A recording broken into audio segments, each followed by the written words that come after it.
Este é o Sol. Desde o ano 10.000 a.C., a história abunda em pinturas e escritos que refletem o respeito e a adoração dos povos por este astro. E é simples entender o porquê, com seu aparecimento todas as manhãs, trazendo visão, calor e segurança, salvando-os do frio e da escuridão da noite repleta de predadores. Sem ele, todas as culturas perceberam que não haveriam colheitas nem vida no planeta. Estas realidades fizeram do Sol o astro mais adorado de todos.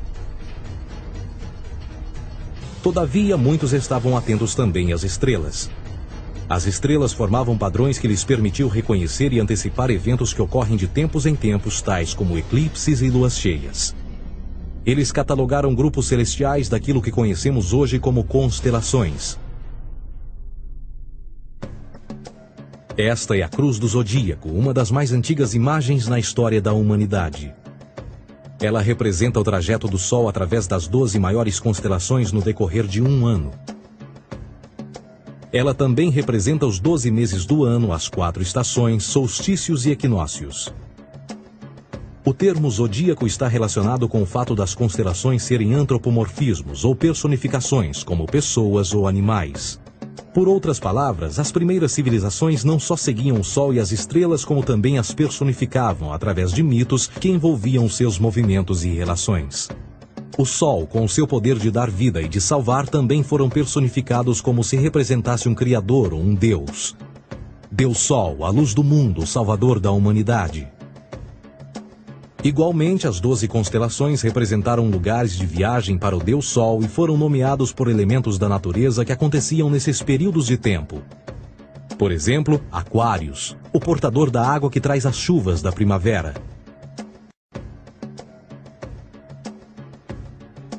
Este é Horus. Ele é o Deus Sol do Egito de 3.000 a.C. Ele é o Sol antropomorfizado e a sua vida é uma série de mitos alegóricos que envolvem o movimento do Sol no céu. Dos antigos hieróglifos egípcios conheceu-se muito sobre esse Messias solar. Por exemplo, Horus, sendo o Sol, tinha como inimigo o Deus Sete, que era a personificação das trevas ou da noite. E metaforicamente falando, todas as manhãs Horus ganhava a batalha contra Sete. E no fim da tarde, Sete conquistava Horus e o enviava para o mundo das trevas. Será importante frisar que trevas versus luz ou bem versus mal tem sido uma dualidade mitológica onipresente que ainda hoje é usada em muitos níveis. No geral, a história de Horus é a seguinte. Horus nasceu em 25 de dezembro da Virgem Isis Mary. O seu nascimento foi acompanhado por uma estrela no oeste, que por sua vez foi seguida por 3 reis em busca do Salvador recém-nascido. Aos 12 anos era uma criança prodígio nos ensinamentos, e aos 30 anos ele foi batizado por uma figura conhecida por Anup, e assim começou o seu ministério. Horus teve 12 discípulos e viajou com eles, fazendo milagres tais como curar os enfermos e andar sobre as águas. Horus também era conhecido por vários nomes como a Verdade, a Luz, o Filho Adorado de Deus, o Bom Pastor, Cordeiro de Deus, entre muitos outros. Depois de ter sido traído por Tifão, Horus foi crucificado, enterrado por 3 dias e então ressuscitou. Estes atributos de Horus, originais ou não, parecem influenciar várias culturas mundiais e muitos outros deuses encontrados com a mesma estrutura mitológica. Atis da Firígia nasceu da Virgem Nana em 25 de dezembro. Crucificado, foi posto na tumba e 3 dias depois ressuscitou. Krishna, da Índia, nasceu da Virgem Davaki com uma estrela no ocidente assinalando sua chegada, fez milagres juntamente com seus discípulos e após sua morte ressuscita. Dionísio da Grécia nasceu de uma virgem em 25 de dezembro. Foi um professor peregrino que praticou milagres como transformar água em vinho e é referenciado como Rei dos Reis, Filho unigênito de Deus, o início e o fim, entre muitas outras coisas, e após sua morte ressuscitou. Mitra da Pérsia nasceu de uma virgem em 25 de dezembro. Ele teve 12 discípulos e fazia milagres. E após sua morte foi enterrado por 3 dias e então ressuscitou. Ele também foi chamado de a Verdade, a Luz, entre outros. Curiosamente, o dia sagrado de adoração a Mitra era um domingo. O que importa salientar é que existiram inúmeros salvadores em diferentes períodos em diversos lugares da Terra que preenchem essas mesmas características. A pergunta que não quer calar: o porquê desses atributos? Por que o nascimento de uma virgem em 25 de dezembro? Por que a morte e a ressurreição após 3 dias? Por que os 12 discípulos ou seguidores? Para descobrirmos, vamos examinar o mais recente dos Messias solares. Jesus Cristo nasceu em 25 de dezembro em Belém. Ao nascer foi anunciado por uma estrela no ocidente que seria seguida por 3 reis magos para encontrar e adorar um novo Salvador. Tornou-se pregador aos 12 anos. Aos 30 anos foi batizado por João Batista e então iniciou seu ministério. Jesus teve 12 discípulos que viajaram com ele praticando milagres como curar doentes, andar sobre a água, ressuscitar mortos. Ele também é conhecido como Rei dos Reis, o Filho de Deus, a luz do mundo, o início e o fim, o Cordeiro de Deus, entre muitos outros. Depois de ter sido traído por seu discípulo Judas por 30 moedas de prata, ele foi crucificado, posto em uma tumba e após 3 dias ele ressuscitou e ascendeu aos céus. Em primeiro lugar, a sequência do nascimento é completamente astrológica. A estrela no ocidente é Sírius, a mais brilhante do céu noturno, que a cada 24 de dezembro se alinha com outras 3 estrelas brilhantes no cinturão de Órion. Essas 3 estrelas brilhantes são chamadas hoje, como eram na antiguidade, 3 reis, 3 Marias no Brasil e Portugal. Os 3 reis e a estrela mais brilhante, Sírius, todas apontam para o nascer do Sol em 25 de dezembro. Esta é a razão pela qual os 3 reis seguem a estrela a oeste em uma ordem que apontam ao amanhecer. O nascimento do Sol.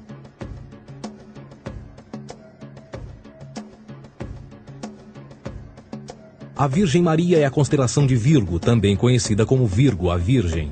Virgo em latim significa virgem. Virgo também é conhecida como a casa do pão. E a representação de Virgo é uma virgem segurando um feixe de espigas de trigo. Esta casa do pão e o seu símbolo das espigas de trigo representa agosto e setembro, a época das colheitas. Por sua vez, Belém é a tradução ao pé da letra de a casa do pão. Belém também é a referência à constelação de Virgem, um lugar no céu, não na terra. Existe outro fenômeno muito interessante que ocorre em 25 de dezembro, é o solstício de inverno. Do solstício de verão ao solstício de inverno, os dias se tornam mais curtos e frios. Da perspectiva de quem está no hemisfério norte, o Sol parece se mover para o sul, ficar menor e mais fraco. O encurtamento dos dias e o fim das colheitas conforme se aproxima o solstício de inverno, simbolizando o processo de morte. Era a morte do Sol. Pelo 22º dia de dezembro, o falecimento estava completamente realizado e faz com que atinja seu ponto mais baixo no céu. Aqui algo curioso acontece. O Sol para de se mover por 3 dias. Durante estes 3 dias, o Sol fica pelas redondezas da constelação do Cruzeiro do Sul, ou Alfa Crucis. Depois desse período, em 25 de dezembro, o Sol se move 1 grau, dessa vez para o norte, trazendo perspectiva de dias maiores, mais calor e a primavera. E assim se diz: o Sol morreu na cruz, ficou morto por 3 dias, apenas para ressuscitar ou nascer mais uma vez. Esta é a razão pela qual Jesus e muitos outros deuses solares compartilham da ideia de crucificação, morte por 3 dias e o conceito da ressurreição. É o período de transição do Sol antes de mudar para a direção contrária no hemisfério norte, trazendo a primavera e assim a salvação. Todavia, eles não celebram a ressurreição do Sol até o equinócio da primavera, ou Páscoa. Isto é porque no equinócio da primavera o Sol domina oficialmente o mal, as trevas, assim como o período diurno se torna maior que o noturno. E o revitalizar da vida na primavera emerge. Agora, provavelmente, a analogia mais óbvia de todas neste simbolismo astrológico são os 12 discípulos de Jesus. Eles são simplesmente as 12 constelações do zodíaco com que Jesus, sendo o Sol, viaja. De fato, o número 12 está sempre presente ao longo da Bíblia.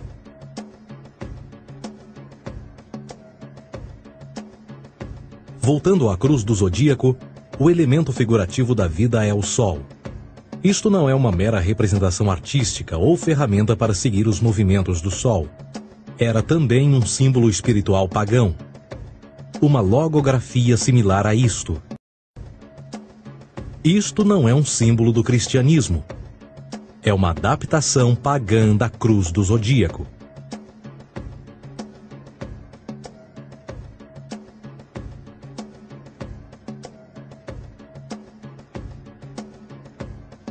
Esta é a razão pela qual Jesus, nas primeiras representações, era sempre mostrado com a sua cabeça na cruz. Jesus é o Sol, Filho de Deus, a luz do mundo. O Salvador a erguer-se, que renascerá, assim como o sol faz todas as manhãs. A glória de Deus que defende contra a força das trevas. Assim como renasce a cada manhã, e que pode ser visto através das nuvens, lá em cima nos céus, com a sua coroa de espinhos ou os raios de sol.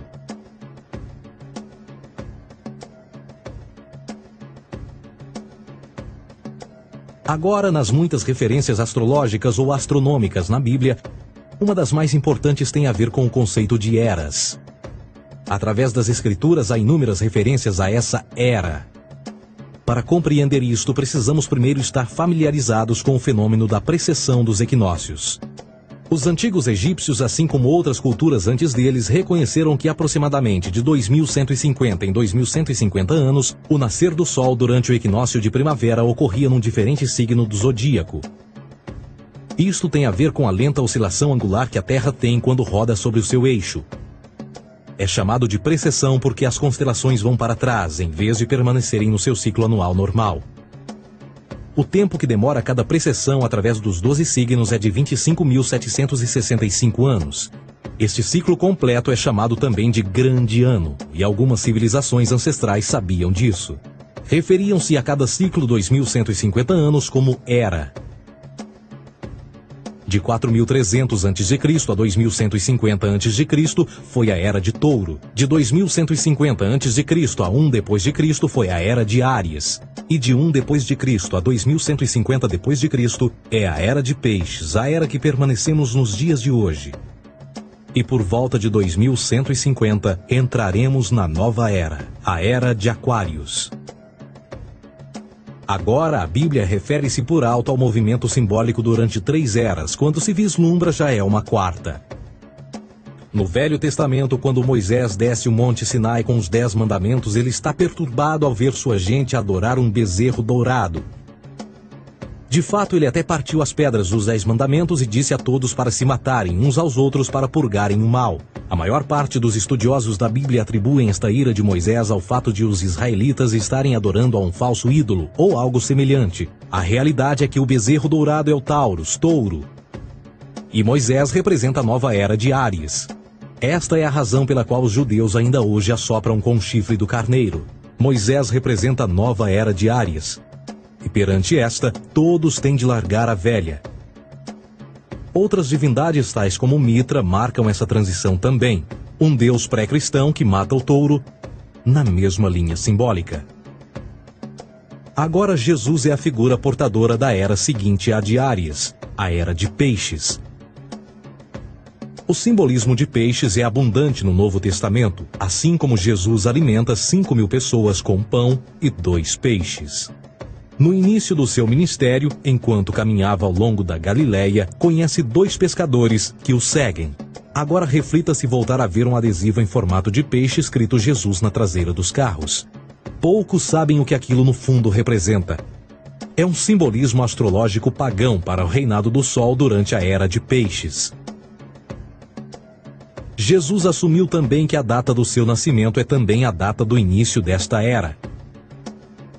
Em Lucas 22:10, quando Jesus é questionado se a próxima passagem será depois de ele ir embora, Jesus responde: Eis que quando entrardes na cidade, encontrareis um homem levando um cântaro de água. Segui-o até a casa em que ele entrar. Esta escritura é de longe a mais reveladora de todas as referências astrológicas.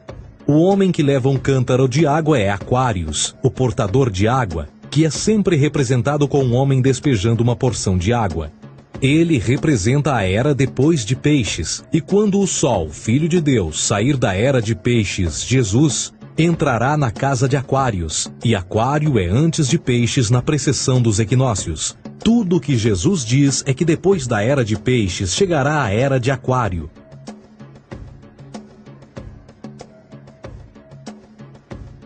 Agora todos já ouvimos falar sobre o fim do mundo. Deixando à parte o lado cartunista no livro de Apocalipse, a espinha dorsal nesta ideia surge em Mateus 28:20, onde Jesus diz: Eu estarei convosco até o fim do mundo, dos séculos em português. Contudo, na tradução inglesa da Bíblia, a palavra mundo está mal traduzida. A palavra realmente usada era aion, que significa era. Eu estarei convosco até o fim da era, o que no fundo é verdade. Jesus, como personificação solar de peixes, irá acabar quando o Sol entrar na era de Aquário. Este conceito de fim dos tempos e do fim do mundo é uma má interpretação desta alegoria astrológica. Vamos dizer que aproximadamente 100 milhões de brasileiros acreditam que o fim do mundo está próximo. Além disso, o personagem de Jesus, literalmente e astrologicamente um híbrido, só demonstra o quão plágio do deus Sol Horus do Egito, Jesus é. Por exemplo, inscrito há 3.500 anos atrás, nas paredes do templo de Luxor, no Egito, estão imagens da Enunciação, da Imaculada Concepção, do nascimento e da adoração a Horus. As imagens começam com o anúncio à Virgem Ísis de que ela irá gerar Horus, que Nefe, o Espírito Santo, irá engravidar a Virgem, e depois o parto e a adoração, e que é não mais do que o milagre da concepção de Jesus.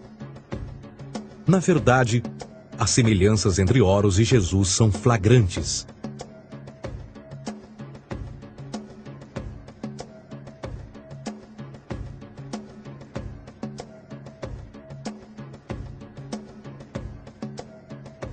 E o plágio continua.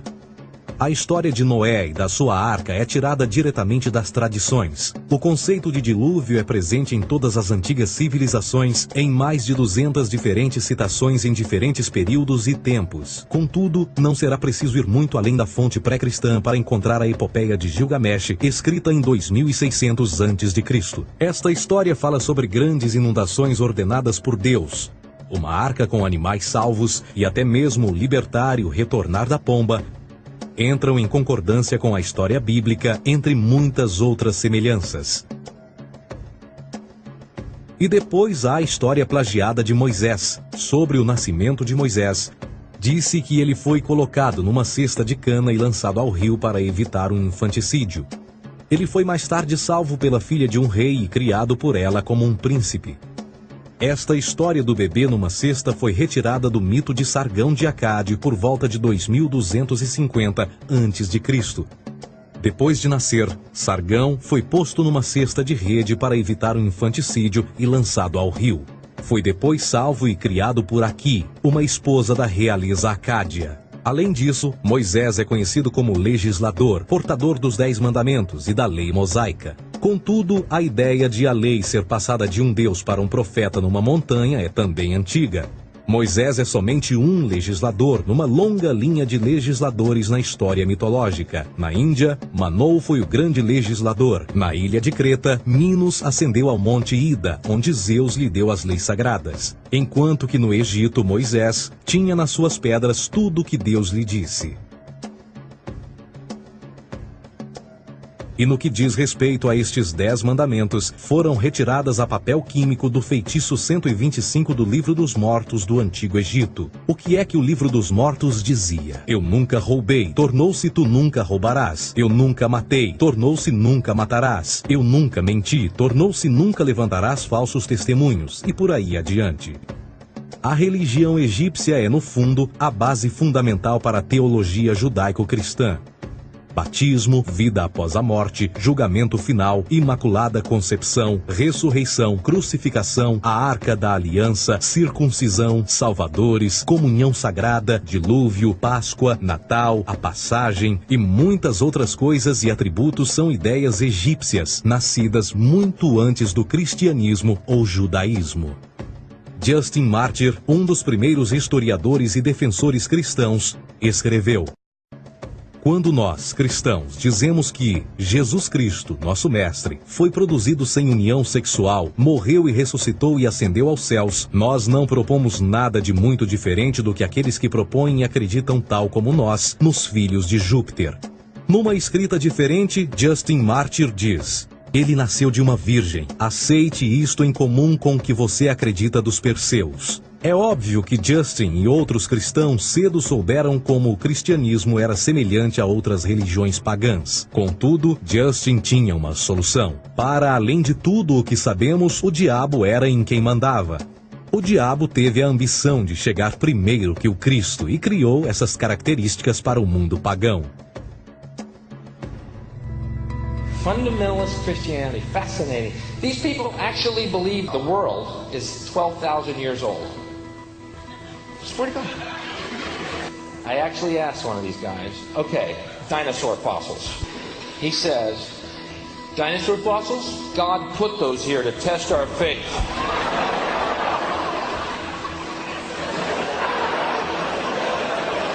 I think God put you here to test my faith, dude. A Bíblia não é nada mais do que um híbrido literário astroteológico, tal como todos os mitos religiosos que os antecederam. De fato, o aspecto da transferência de atributos e umas personagens para as outras é facilmente reconhecida no próprio livro em si. No Antigo Testamento há a história de José. José era um protótipo de Jesus. José nasceu de um milagre, Jesus nasceu de um milagre. José tinha 12 irmãos, Jesus tinha 12 discípulos. José foi vendido por 20 pratas, Jesus foi vendido por 30 pratas. Irmão Judá sugere a venda de José. O discípulo Judas sugere a venda de Jesus. José começa os seus trabalhos aos 30, Jesus começa aos 30 também. Os paralelismos continuam. Além disso, haverá algum registro não bíblico da existência de mais alguém chamado Jesus, filho de Maria, que viajou com 12 seguidores e curou pessoas? Existiram muitos historiadores que viveram no Mediterrâneo durante esse mesmo período e até mesmo após a presumível morte de Jesus. Quantos desses historiadores fizeram relatos sobre a sua figura? Nenhum. Porém, para sermos justos, não significa que os defensores da existência de Jesus nunca tenham reclamado o contrário. São particularmente 4 referidos como pioneiros sobre a teoria da existência de Jesus: Plínio o Jovem, Suetônio e Tácito. Cada uma das suas máximas consiste apenas em algumas frases em que, na melhor das hipóteses, se refere a Christus ou Cristo, e que na realidade não é um nome, mas sim uma titulação. A 4ª fonte é Joséfo, cujos documentos ficou provado terem sido falsificados séculos atrás e, para infortúnio da humanidade, por muitos ainda visto como verdadeiros. Poderá alguém ter se aproveitado das ideias renascer dos mortos, a ascensão ao reino dos céus e a prática de milagres e que a partir daí tenha começado a surgir nos registros históricos? Não, porque uma vez pesadas as evidências, há grandes probabilidades da figura conhecida como Jesus nunca sequer ter existido.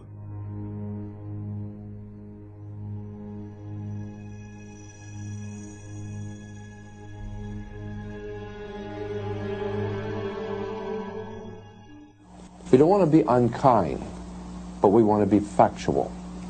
We don't want to cause hurt feelings, but we want to be academically correct in what we understand and know to be true. Christianity just is not based on truth. We find that Christianity was in fact nothing more than a Roman story, developed politically. A realidade consiste em que Jesus foi a divindade solar do setor gnosticista cristão e, tal como outros deuses pagãos, era uma figura mítica. Foi sempre o poder político que procurou monopolizar a figura de Jesus para controle social.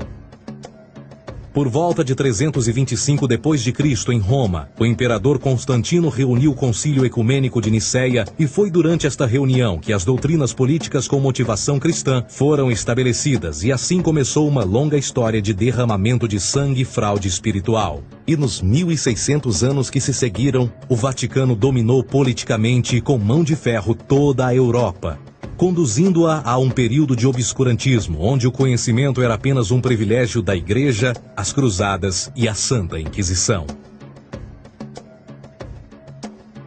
O cristianismo, bem como todas as crenças teístas, são a fraude desta era. Serviu para afastar os seres humanos do seu meio natural e da mesma maneira uns dos outros. Sustenta a submissão cega do ser humano à autoridade. Reduz a responsabilidade humana sob a premissa de que Deus controla tudo e que, por sua vez, os crimes mais terríveis podem ser justificados em nome da perseguição divina. E o mais importante, dá o poder àqueles que sabem a verdade e usam o mito para manipular e controlar sociedades. O mito religioso é o mais poderoso dispositivo já criado e serve como base psicológica para que outros mitos floresçam ou justifiquem.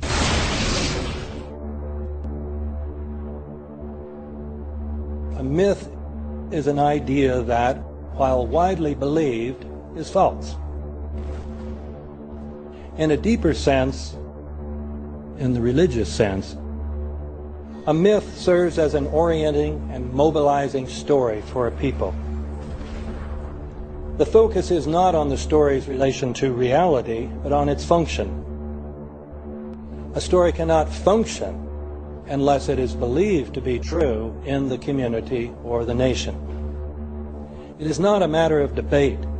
If some people have the bad taste to raise the question of the truth of the sacred story, the keepers of the faith do not enter into debate with them.